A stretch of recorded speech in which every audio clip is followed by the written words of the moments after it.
आई वडिलांना मारहाण करणे, गोंधळ घालणे या दररोजच्या प्रकाराला कंटाळून दारू पिऊन आलेल्या लेकाने बापाला आधी शिवीगाळ केली आणि नंतर दोघात हाणामारी सुरू झाली। या भांडणाच्या रागात बापाने लोखंडी मुसळीने लेकाच्या डोक्यात जोरदार प्रहार केली। यात लेकाचा जागीच मृत्यू झाला। ही घटना 15 फेब्रुवारीला सकाळी वाळूज MIDCतील वडगाव कोल्हाटीत समोर आली। पोलिसांनी संशयित बापाला अटक केली आहे।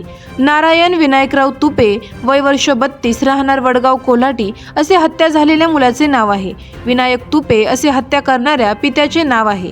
नारायणची आई सौ हौसाबाई विनायक तुपे यांनी या प्रकरणात तक्रार दिली आहे। पोलिसांना दिलेल्या तक्रारीत म्हटले की त्यांना नारायण आणि सुरेश अशी 2 मुले असून दोघेही कंपनीत काम करतात। 2 मुलांपैकी मोठा मुलगा नारायण दारू पिण्याच्या सवयीचा असून तो रोज दारू पिऊन घरी आई व वडिलांशी भांडण करत असायचा। शुक्रवारी कामाला सुट्टी असल्याने नारायण घरीच होता। 14 फेब्रुवारी सकाळी 10लाच तो दारू पिऊन घरी आला। तेव्हा आई त्याला म्हणाली की सकाळी सकाळी दारू का पिला? त्यावर तो म्हणाला की मला आज सुट्टी आहे, मी दिवसभर दारू पिणार। त्यानंतर दुपारी 12ला त्याने जेवण केले। काही वेळ आराम केल्यानंतर तो तिथून निघून गेला। रात्री 8ला विनायक तुपे, लहान मुलगा सुरेश तुपे असे घरी असताना नारायण पुन्हा दारू पिऊन घरी आला। त्याला चालताही येत नव्हते, मात्र तो मोठमोठ्या आवाजात शिवीगाळ करून जीवे मारण्याच्या धमक्या देत होता। अंगावर मारण्यासाठी धावून येत होता। त्यावेळी आईने त्याला खूप समजावण्याचा प्रयत्न केला, मात्र तो ऐकण्याच्या मनस्थितीत नव्हता। 14 फेब्रुवारी रात्री 9च्या सुमारास नारायण आणि त्याचे वडील विनायक यांच्यात शिवीगाळावरून हाणामारी झाली। नारायण ऐकत नव्हता, तो वडील विनायक यांना मारहाण करतच होता। त्याच्यापासून वाचवण्यासाठी वडील विनायक यांनी घरातील लोखंडी मुसळीने त्याच्या डोक्यावर मारले। 2-4 घाव घातल्याने नारायण बेशुद्ध पडला। नारायण दारू पिलेला असल्यामुळे व त्याला जास्त नशा असल्यामुळे तो शांत झाला असेल असे त्याच्या आईला वाटले।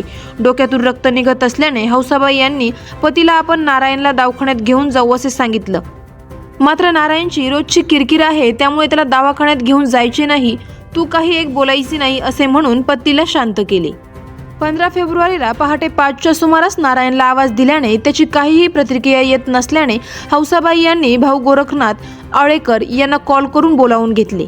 त्यांनी मोठ्या जावयाला बोलावून घेत नारायणला खासगी रुग्णवाहिकेने घाटे रुग्णालयात आणले, मात्र डॉक्टरांनी नारायणला मृत घोषित केले। हौसाबाई यांच्या तक्रारीवरून पोलिसांनी विनायक तुपे विरुद्ध गुन्हा दाखल करून त्यांना ताब्यात घेतले आहे। अधिक तपास केला जात आहे। गुन्हे शाखेचे पोलीस निरीक्षक Sandeep gourmet, Waluj MIDC police ठाण्याचे वरिष्ठ पोलीस निरीक्षक रामेश्वर गाडे पाटील, पोलीस अंमलदार राजाभाऊ कोल्हे, बाळासाहेब आंधळे यांनी घटनास्थळी पाहणी केली आहे। ब्युरो रिपोर्ट, आवाज जनतेचा। करायचा आहे लाईव्ह कार्यक्रम किंवा आहे कसले आंदोलन, जनसामान्यपर्यंत पोहोचेल आपला हक्काचा आवाज, आवाज जनतेचा। बातमी व जाहिरातीसाठी संपर्क करा स्क्रीनवर दिलेल्या नंबरवर।